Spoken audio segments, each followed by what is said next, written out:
What's up, guys? Paul here with the Stream Geeks, and in this video, we're going to talk about how to connect vMix with Zoom and Zoom to vMix the right way, video, audio, everything you need to know. Whether you're using vMix to bring in guests, have a really cool interactive virtual party, there's so many ways to use this. You can use pretty much any video production software, including vMix, Wirecast, OBS, and XSplit to do this. And it works with pretty much any video conferencing software as well: Zoom, BlueJeans, WebEx, Microsoft Teams. So it's really worthwhile taking a look at. You can put yourself kind of front and center and really make some awesome productions. We're going to cover this every bit of that you need to know, starting with a cool little diagram.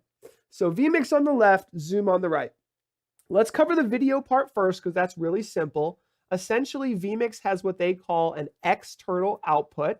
And when you enable that external output, it can pump any of the video that vMix is using to any other software that can pull in a webcam. So obviously Zoom can do that. So we'll show you how to select the virtual webcam output of vMix and bring that into Zoom. That's the easy part. The other easy part is getting the video from Zoom into vMix. You can just do a screen capture of Zoom, whether you have it in speaker mode or grid view, which is really nice. We actually do 2 screen captures from time to time and run 2 Zoom meetings. But regardless, that's the easy part, and we'll show you how to add that desktop capture input into vMix. And then the audio part is not that hard, but I think people get tripped up by this. We need to send audio from vMix into Zoom and take the speaker output, the audio from Zoom, back into vMix. And there's a little bit of mix minus there. We're probably not going to want to hear ourselves speaking, and so we'll mix that audio out, and we'll show you how to do that. But we're going to need to do 2 virtual audio cables. So using Windows, we are going to install not 1, but 2 virtual audio cables. One for the audio output from vMix to Zoom, and then another one to take the speaker output from Zoom and bring that in as a microphone input into vMix. So how do we do that? Let's head over to Google and type in virtual audio cables and click the download button. Now we are going to need 2 cables, so we use the A and B, and you're going to need to make a small donation to VB Audio Web Shop. I think it can be any amount that you'd like, and download the A and B cables. So I've already done that, so I go to my downloads here and download that, and I'll even walk you guys through installing it. Once you get this, there will be an A and a B folder. Essentially, you need to install both of these drivers. You can see this says installed, so I'm good to go there. And you're going to need the A and the B. Just install them both. Then they will be available as virtual audio cables in your system to be used for all kinds of things. Now, we talked about this external button. Just wanted to show it in a little more detail. That's the button you're going to want to click to send the video output from vMix into Zoom. By default, that will just take whatever is in the right side of your production, the output side, and just send it right over to Zoom. It's that easy. In Zoom, you just want to click that up arrow and select the vMix video option. That is technically a virtual camera output into into Zoom right there. So that's pretty straightforward. Now, really quickly, another simple one here is how do we capture the video from Zoom and bring that into vMix? Well, that is done via a desktop capture. We go to the add input button, we hit desktop capture, we choose the screen that we want to capture, and now we have got everything on that screen in vMix. So that'll bring in all of your guests. Now, I should note really quickly that the external option in vMix actually has a bunch of great options. You can have up to 4 outputs, and you can choose any input to be an output. If you'd like to look more into the options, you can go to the settings area and click the external output option to really dig into what you are outputting directly into Zoom. Maybe you don't need 1080p, for example. But you click that external button and you're good to go. Now let's take a look at the audio outputs. So in settings, there's an audio output section, and there are 8 audio buses that you can use. We're going to use audio cable A as our A bus output. So once we've enabled an audio bus output, they will show up in every single audio input in your system. So that little A button there, if you click that, that allows you to send that audio out of that audio bus. So we use this a lot, like with Audacity, to record audio out of vMix, for example, but we can also use it to send a custom mix directly to Zoom. So we don't have to choose everything. It could be just a few things. Now, the other thing I love about this is that vMix supports VST3 plugins. So we use NS1, which is really like the industry's best noise suppression plugin.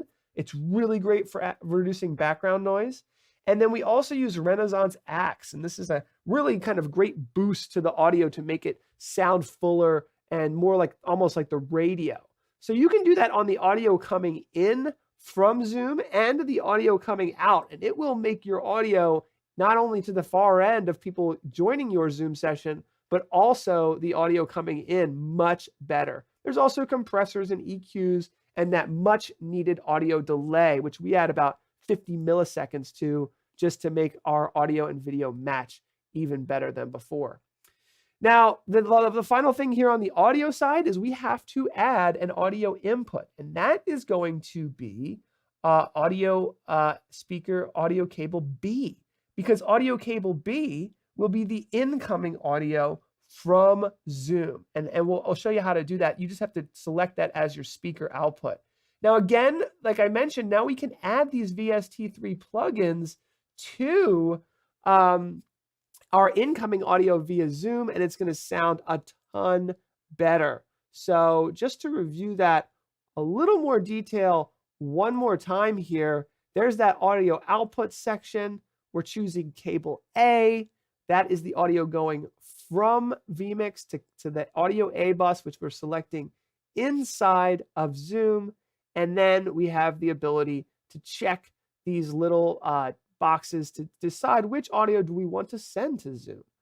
Now, let me cut over to Zoom here and show you all this working and the final part of this, which is the output, the speaker output from the Zoom session, the Zoom audio coming out of Zoom back into vMix. So there's this whole select the microphone, select the speaker section. You can see here my microphone is cable A and my speaker is cable B. Now, something to really quickly check is you should see audio levels on this little, see that? As I speak, the audio levels come up in Zoom. So that's how we know our microphone is working. But how do we know if the audio output is working? Well, we can open up the settings here, and again, we're seeing our audio come in perfectly, but we can also do this little test speaker button. And voila, it's working. So we know that the audio coming in from Zoom is coming directly into, let me just check that really quickly. All right, so 21 audio cable B output, because I wanted that to play for you guys. I had that muted. Let's turn that on real quick. Okay, so now you guys should be able to hear this when I hit test speaker. Beautiful. I had that muted for a second. So now we know the audio output coming from there is working. Now there's one final little bit to this that we do need to cover, which is you do not want to hear yourself sometimes in the audio output mix. Well, why is that? Well, we need to talk a little bit about bringing the audio. How are you actually going to listen to the audio coming from the far end? There's two ways to do this, and we work with a lot of churches that do this. They want to be able to hear the Zoom conference with speakers. And so essentially you can take that audio output now that it's in vMix and actually decide where you want to send it. You might want to send it to an audio mixer that has speakers, right? So you might need to look at your audio speakers. The way that we do it in our studio is I actually wear an in-ear audio monitor. So I can actually hear the audio coming from our computer into my ear. We have like a little wireless audio in-ear monitor system, so I can hear that. Now, I don't like hearing myself, right? So when the audio is coming back into my ear, if I hear myself, it's really annoying. So you can take that audio input and just mute the headphones. That's what we do so that I don't have to hear myself in the headphones. All right, guys, that's it. I hope you enjoyed our video on how to connect vMix and Zoom to vMix. Let us know what you think in the comments below. I think we did a much better job than our last video, and you guys let us know in the comments. So let us know again if you enjoyed this one, and talk soon.